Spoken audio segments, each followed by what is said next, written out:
Nikiripoti wilaya Mbozi mkoani Songwe, langu jina ni Joseph Oncheng kutoka Kankono Media. Togo imemkamata na kumrudisha nchini Burkina Faso aliyekuwa kiongozi wa taifa hilo baada ya mamlaka mjini Ouagadougou kumtuhumu kupanga njama ya kumuua mrithi wake. Paul Henri Sandaogo Damiba aliyepata madaraka kupitia mapinduzi ya kijeshi mwaka 2022 kabla ya kuondolewa madarakani na Ibrahim Traore miezi minne baadaye, anahukumiwa na utawala wa sasa kuwa ndiye aliyepanga jaribio la kumuua Traore. Kwa mujibu wa Wizara ya Sheria ya Togo, Damiba alikabidhiwa kwa mamlaka ya Burkina Faso siku ya Jumamosi. Wizara hiyo ilisema kuwa kama sehemu ya makubaliano hayo, Burkina Faso iliahidi kuhakikisha usalama, heshima na kesi ya haki kwa Bwana Paul Henri Sandaogo Damiba pamoja na kutokutumika kwa adhabu ya kifo. Kati ya mashtaka yaliyowekwa dhidi ya Damiba na serikali ya kijeshi ya Burkina Faso ni pamoja na kuiba fedha za umma, kupata utajiri kinyemela, ufisadi, kupokea mali zilizopolwa kwa hali ya hatari na utakatishaji wa fedha, kulingana na taarifa ya Wizara ya Sheria ya Togo. Aliyemuua waziri mkuu wa zamani wa Japani Shinzo Abe amehukumiwa kifungo cha maisha jela miaka 3.5 baada ya kumpiga risasi kiongozi huyo wa zamani wakati wa mkutano mjini Nara mwaka 2022. Tetsuya Yamagami mwenyewe alikiri kosa hilo katika ufunguzi wa kesi mwaka uliopita, lakini adhabu anayostahiki imetenganisha maoni ya umma nchini Japani.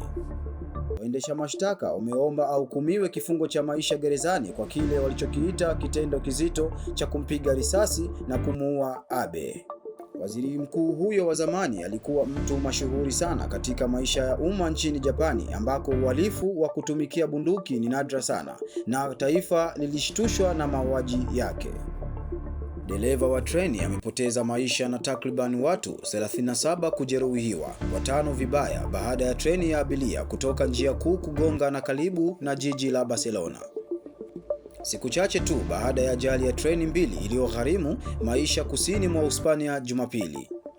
Kulingana na maafisa wa eneo hilo, Jumanne jioni, treni ya Lodarize iligonga ukuta wa kizuizi iliyopinduka na kuanguka kwenye reli kati ya Gerida na Sant Salduni.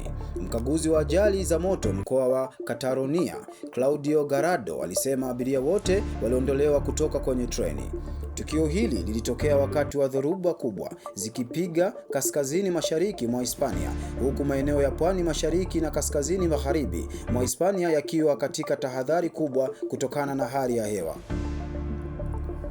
Bodo na Glimt kutoka Norway iliwafedhehesha miamba wa soka wa Uingereza Manchester City kwa kuwachabanga mabao 3-1 katika mechi ya klabu bingwa Ulaya jana usiku. Huu ni ushindi wa kwanza wa Bodo katika historia ya michuano ya klabu bingwa. Kwa kipigo hicho, Manchester City ni sharti washinde mechi yao ya mwisho dhidi ya Galatasaray ya Uturuki, la sivyo watalazimika kuingia katika mchujo wa kufuzu raundi ya 16. Usiku huo ulikuwa wa aibu kwa Man City katika michuano hiyo, na hakika ni muendelezo wa matokeo yao mabovu, wakiwa hawajashinda hata mechi moja mwaka huu 2026. Mwisho wa habari. Usisahau kusubscribe, kulike, kucomment ili uweze kupata updates mbalimbali kutoka Kankono.